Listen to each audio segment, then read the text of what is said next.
Hello, everyone. I wanted to address the issue I brought up in the last video, which would be the floodplain ordinance dealing with the renovation costs. As I said in the last video, I had to provide a more detailed breakdown to the county of the expected renovation costs so they could then review that and determine if I was good to go. um, and I am happy to report that they got back to me. They accepted my breakdown and my costs, that I do not have to take the renovation to the next level of meeting modern flood code, which is basically being a possibility. With that, big relief. So I've just kept moving forward. At this point, I'm going to just try to keep my head down, follow the rules, don't attract any attention to myself, just to make sure that I, don't give them any reason to change their mind. But yeah, so good to go. You know, just now moving forward, finally getting to the point of putting subfloor down. So I'm going to start here with insulation, and then moving on to getting the boards down. So all the subfloor boards are salvaged boards from when I did the demo, and that they were all fine for the most part.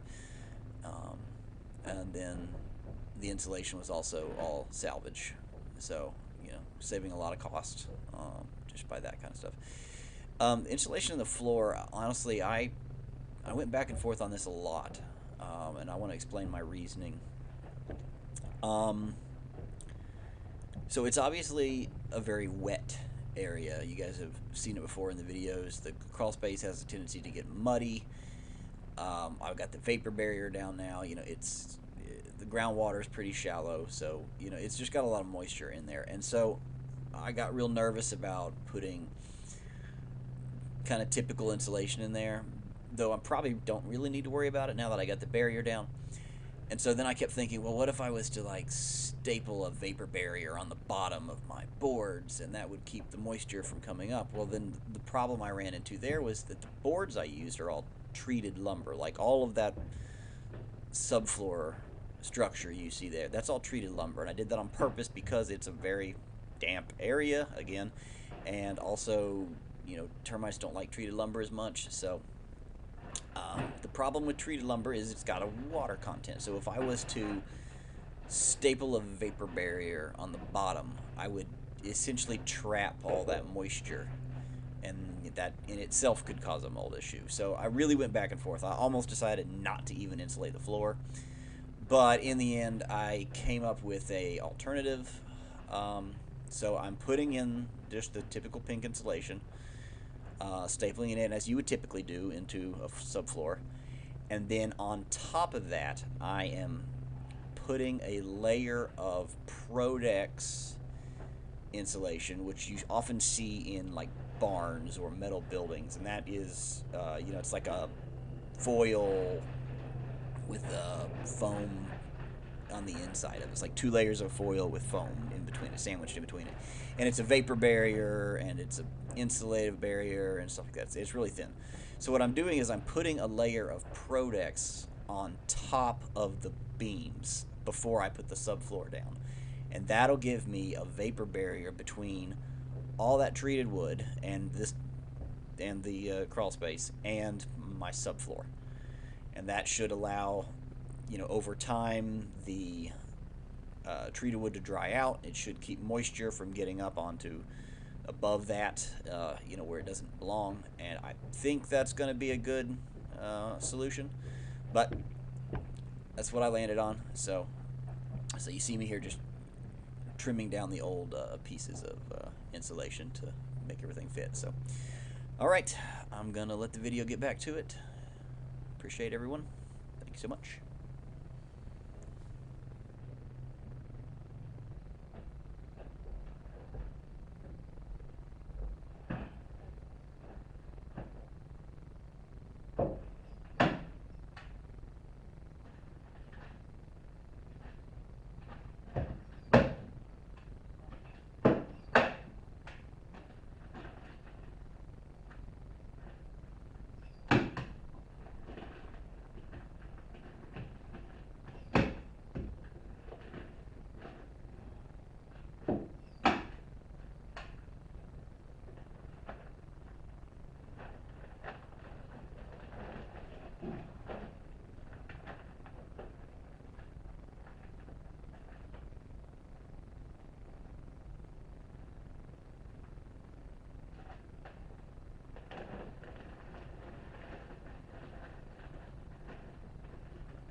Alright, so quick update.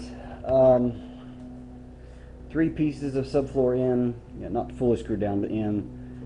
I had to kind of figure out the best process for putting in the insulation and then this top layer, and then not having just the floor be in the way when I was trying to do that. So I'm putting a piece of this down with tape for vapor barrier, and then I'll peel it back. I'll put in the pink insulation, and then tape it down, put a new piece on this side, and then put a piece of subfloor in. And then I will do the same thing on this side. I'll probably put this one down. I haven't yet decided if I'm just going up this side and then up this side, or if I'm going back and forth. I'm not really sure how difficult that would be. I guess I'll just try it and find out. I'll probably get insulation in over here, get this guy taped down, and that'll let me go back here and screw this down. The other thing is, I think I started the tongue and groove the wrong direction. So when I put the first piece down, I wasn't really paying attention, and so like the tongue is over there on the wall, which means the groove is on here, and it just turned out to be really, really hard. Nope, other way around. Sorry, the tongue was over here, the groove was over there. I think it works better if you have the tongue on the loose piece. That way you can kind of like pick it up and work it in.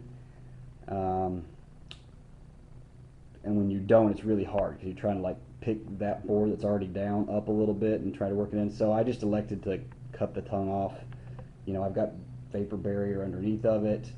I've got it measured where it's all sitting on joists. I don't think it's going to be that big of a concern, and I can always go back through and seal any major gaps up with some silicone or something. So I'm probably just going to do that for ease while I'm putting this in. So I'm going to get this piece and this piece screwed down tight. Insulation over here, and then that guy take down, and then I'll probably either go ahead and put this piece down or start over there. I think maybe I'll put this piece down and then start there and just kind of work diagonally. I think by the time I get to the end, I'll probably have to buy a couple pieces of subfloor, just because I'm cutting them to make them fit 2 pieces on each side. When I picked it up, when I took it up in the first place, this is all the existing subfloor. It was a little bit more patchwork than that. So I'll use what I can. Obviously, I was able to save a lot of it, and see how far I get, and then I'll have to pick up some more. But first, I'm going to go get some lunch because I'm starving, and then I'll come back and get this moving. I think now that I've kind of got the pattern figured out, I think it's going to go a little faster getting this guy to work, because that measurement wasn't quite right. I had to add some little extension pieces on the inside of the beam over here so that it would have a lip to sit on, because it wouldn't quite land perfectly on this joist over here. I think maybe I just didn't measure from center over there when I first did it. So alright. I'd hoped to maybe get this done this week, but this is, as with everything, taking longer than I thought. So probably not, but see how far I get.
do an update.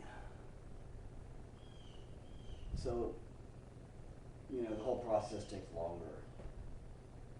Every process takes longer than you think it does, but going through and stapling in the pink insulation and then stapling in the Prodex and taping it all up and sealing it, make sure it's there, you know, and stapling it all taut, and then bringing in the subfloor, cutting it, putting it in place, screwing it all down. It just takes time.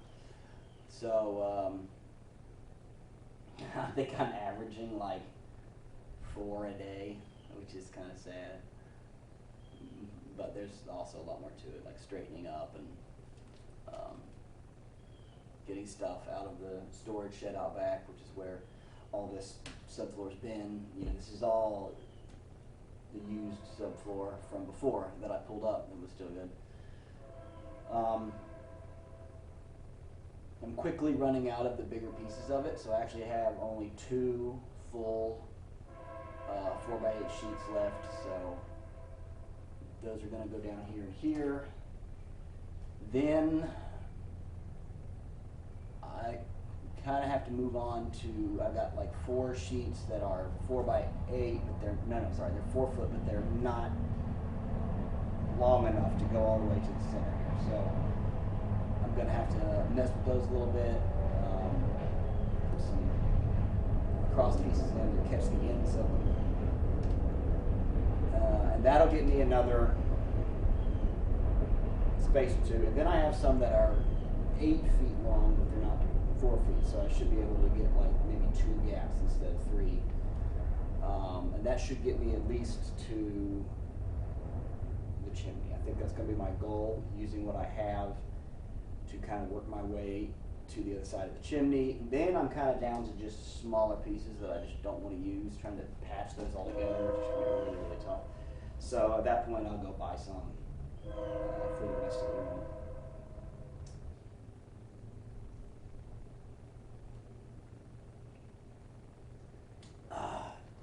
It's getting warmer. I don't have AC in here, obviously, so it's becoming less pleasant to come over and work. I got the fans going and I got the windows open.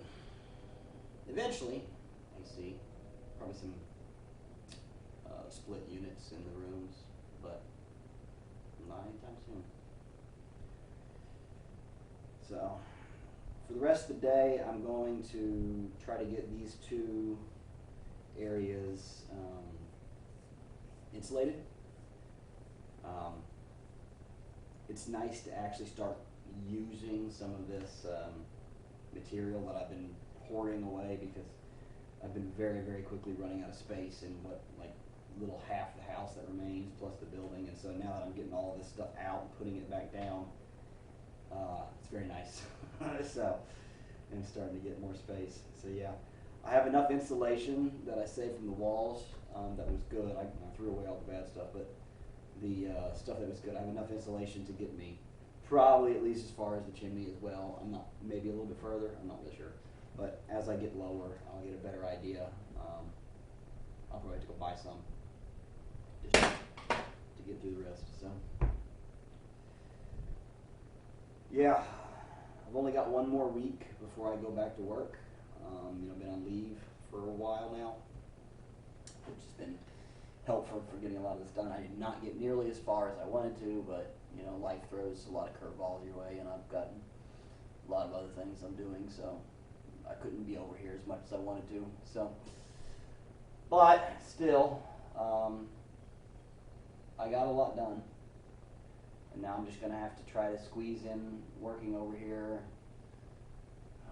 weekends and evenings. You know, lower my expectations for what I get done each time. You know, maybe I'll come over for an evening and get a single piece of subfloor down or something. But 1 more week, so at least I think I should get the subfloor down anyway. And what I'd like to do is get this side subfloor all the way down, hopefully get the filler in where I can get it sanded, and then have this side ready to go to bring all my tools and everything else over so I can get started on the other side. That's the goal at this point. the goals kept coming backwards. You know, the original goal was to have the other side done too, but now it's like, no, forget it. So, so yeah, subfloor down, filler in, sanded smooth, so I can start bringing stuff over. That would be a good point.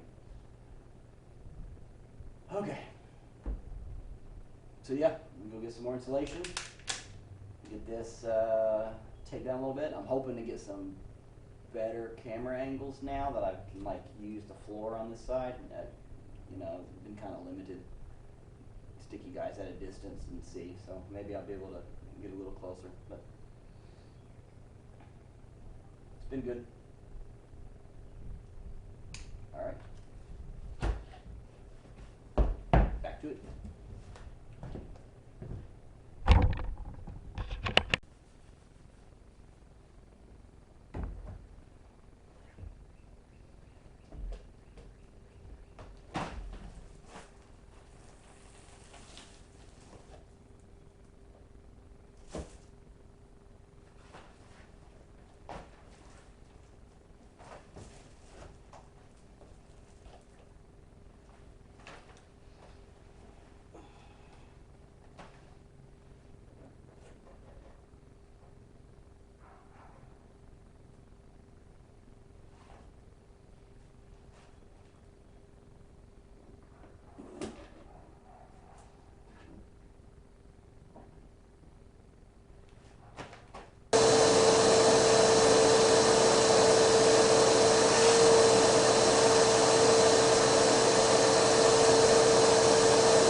Right.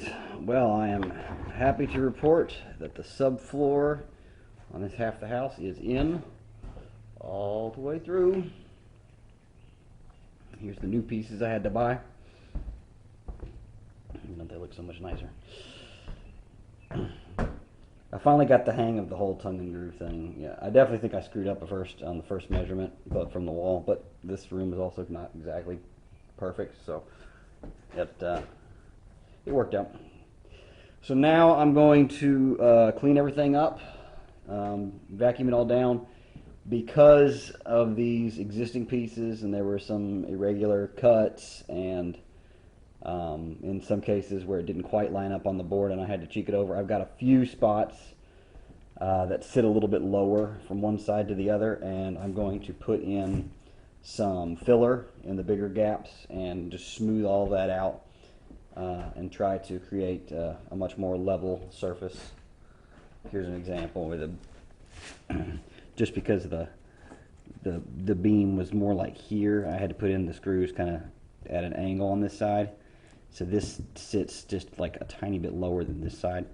So first thing I'm going to do is go through and just extra screw this guy down. This guy also, just to make sure that he doesn't squeak, that he's all solid, there's no moving, same thing everywhere.